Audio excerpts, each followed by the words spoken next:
வணக்கம் நண்பர்களே, கௌதமி பேசுகிறேங்க.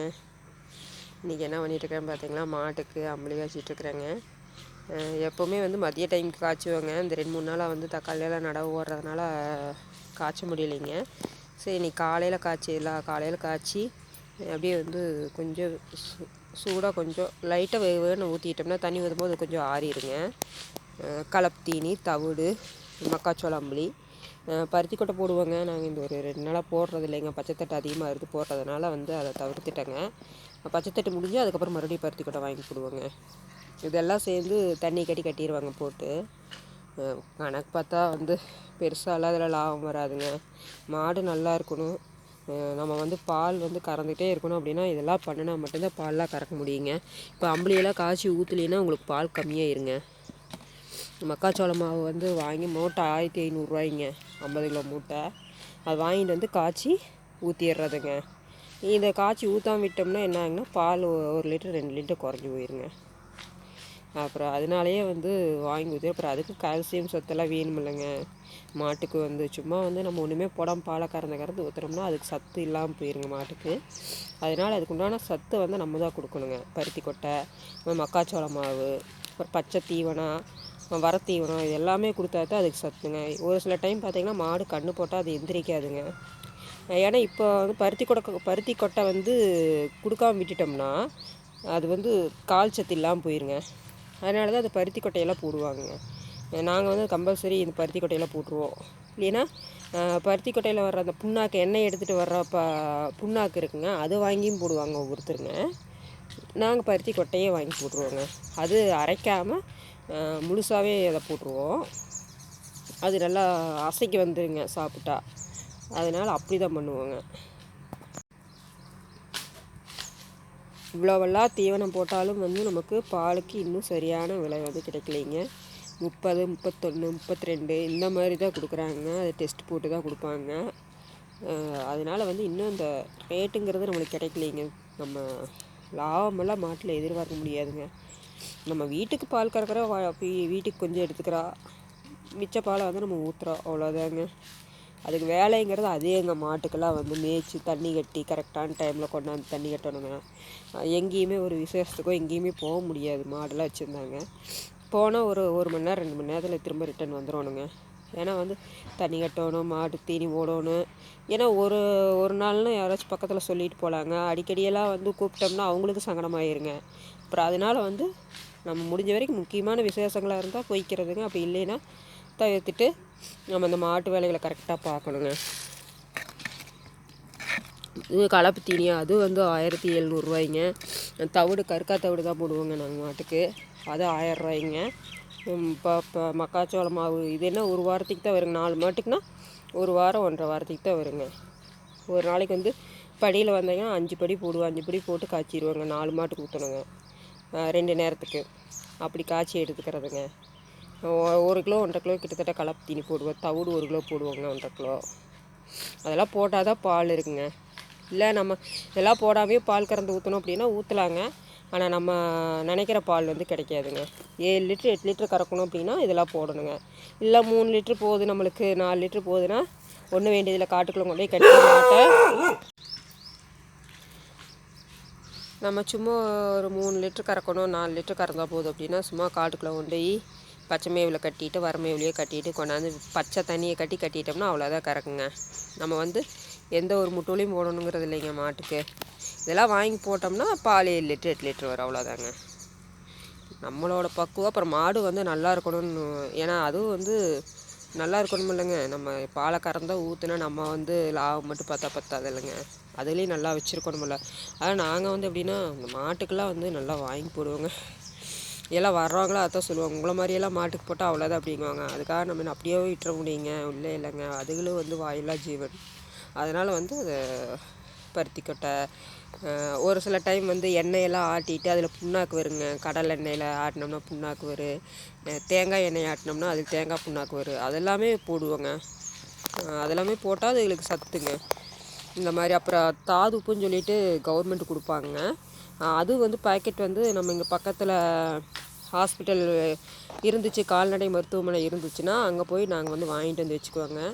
வாங்கிட்டு வந்து வச்சுட்டு அது கொஞ்சம் கொஞ்சம் டெய்லி ஒரு 50 கிராம் அப்படி போடணுங்க. போட்டோம்னா அதுக்கு சத்துங்க. இந்த மாதிரியெல்லாம் வந்து போடுவாங்க மாட்டுக்கு. இதாங்க தவிடு, கருக்கா தவிடுங்க. இது வந்து இந்த படியில் ஒரு படி போட்டுருவாங்க. இது கரெக்டாக ஒரு கிலோவுக்கு மேலே தான் பிடிக்குங்க. 4 மாட்டுக்கு இந்த மாதிரி 4 படி போடுவோங்க. நிறைய போடுவோம். இந்த மாதிரி குண்டாவில் போட்டு கட்டிடுறதுங்க. காலையிலேயும் சாயந்தரம் வந்து கரெக்டாக தவிடு தண்ணி கட்டணுங்க. பால் கறக்கிறவங்க எல்லாருமே வந்து இந்த மாதிரி தவிடு, ஒரு சிலர் வந்து தவிடு போட மாட்டாங்க. ஒரு சிலர் வந்து வெறும் கலப்பு தீனி மட்டும் போடுவாங்க, மக்காச்சோளம் அம்பளி ஊற்றுவாங்க. இந்த மாதிரி ஒவ்வொரு படி நிறைய போட்டுருவாங்க. 2 நேரமும் கட்டணுங்க தவிடு தண்ணியெலாம் வந்துங்க. அப்புறம் ஒவ்வொரு டைம் வந்து இந்த கன்று போட்ட டைம்லலாம் வந்து பச்சை தேங்காயெல்லாம் வந்து ஒரு 10-20 நாள் கழித்து ஆட்டி ஊற்றினோம்னா அந்த மாட்டுக்கு வந்து பால் திரும்புங்க. பார்த்திங்கன்னா நிறையா போடுறோம். இந்த மாதிரி நிறைய போடணுங்க தவிடு. இந்த மாதிரி 4 மாட்டுக்குங்க 2 கட்டிக்குவாங்க தண்ணி. கலப்பு தீனி வந்து நாங்கள் இப்போ கம்மியாக சின்ன படி, அதை விட கொஞ்சம் கம்மியாக இருக்குங்க. அதில் வந்து ஒரு படி நிறையா போட்டுருவோங்க.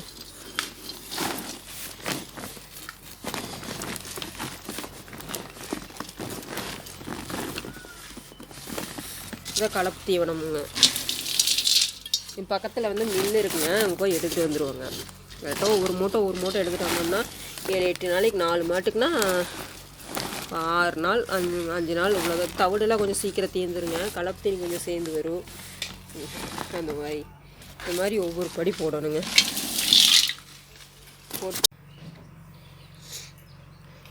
அடுத்து அம்பளி ஊற்றுறதுங்க. மக்காச்சோளம் அம்பளி ஊற்றிக்குவாங்க. இந்த மாதிரி ஒவ்வொரு மாட்டுக்கு வந்து 10 கரண்டியாட்டு ஊற்றுவோங்க. 2 நேரத்துக்கு வேணுங்க, அதனால் 2 நேரத்துக்கு வச்சுக்குவேன். காலையிலத்துக்கு சாயந்தரத்துக்கு. இந்த குண்டாவில் வந்து நாங்கள் நிறைய காய்ச்சிடுவோம். 5 படி போட்டு அது 2 நேரத்துக்கு நாங்கள் வச்சுக்குவோம். ஒரு 10 கரண்டியாட்டு ஊற்றணுங்க ஒவ்வொரு மாட்டுக்கு. பச்சை மாவு வந்து போடக்கூடாதுங்க. பச்சை மாவு போட்டோம்னா என்னென்னா செரிமானம் ஆகாதுங்க. அதனால் இப்போ அம்பளியாக காய்ச்சி ஊற்றிடுறதுங்க. மக்காச்சோளத்துலேயும் நிறைய சத்து மாட்டுக்குங்க. கலப்பு தீனிலேயே பார்த்திங்கன்னா மக்காச்சோளத்தில் வர்றது தாங்க கலப்பு தீனி. மக்காச்சோளம் விலையெல்லாம் ஏறும்போது பார்த்திங்கன்னா கலப்பு தீவனம் வந்து விலை ஏறிடுங்க. இந்த மாதிரி ஒவ்வொரு மாட்டுக்கும் நாங்கள் ஊற்றிக்குவோம். 4 மாட்டுக்குங்க, அதனால் 4 மாட்டுக்கு ஊற்றணும்.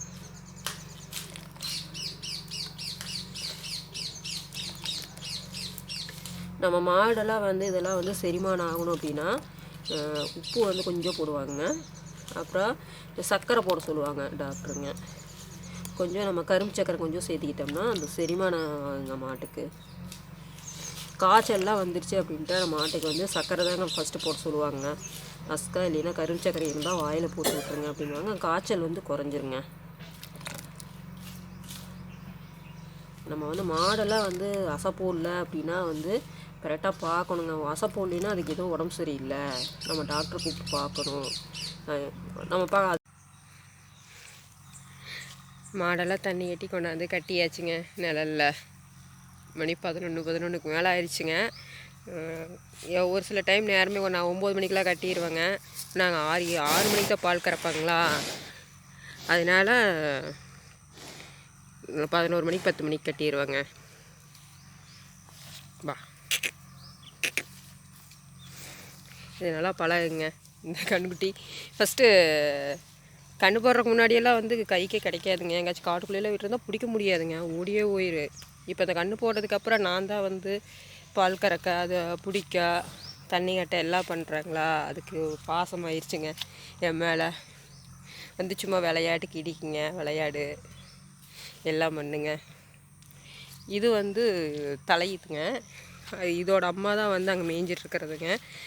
இது வந்து நாங்கள் நாலாணியத்தில் தான் அந்த மாடு வந்து வாங்கிட்டு வந்தேங்க, பக்கத்து ஊரில் இருந்துங்க. நாங்கள் இன்னும் வச்சுருக்குறோங்க. நாங்கள் ஒரு மாடு வாங்கிட்டோம்னா அது கொடுக்குறக்கு மனசு வராதுங்க எங்களுக்கு. எப்போவுமே அப்படி தாங்க, அதை வச்சுருக்கணும் அப்படின்னு தான் நினைப்போங்க. அதனால் இங்கே எங்கள்கிட்ட வந்து 4 கிட்டத்தட்ட போட்டுருச்சுங்க கன்று. 2 கிடாரி கன்று போட்டுதுங்க, 2 காலக்கன்று போட்டுருச்சு. இப்போவும் வந்து செனதாங்க மாடு. அதனால் எனக்கு இந்த மாடெல்லாம் வாங்கினா அவ்வளோ சீக்கிரம் மாடெல்லாம் மாற்ற மாட்டாங்க. அது கறக்கிற வரைக்கும் வச்சுருப்போம் எந்த மாடாக இருந்தாலுங்க. அதில் கன்று போட்டுதுன்னா வளர்த்திக்குவோங்க. இன்னும் வந்து 2 கன்றுக்குட்டி, இன்னும் 2 மாடெல்லாம் கொண்டு வந்து கட்டணுங்க நிழல்ல. கரெக்ட் மாட்டுக்கு மட்டும் வேலை இருந்தால் கரெக்டாக இருக்குங்க. மற்ற வேறு வேலையெல்லாம் செய்யவே முடியாதுங்க.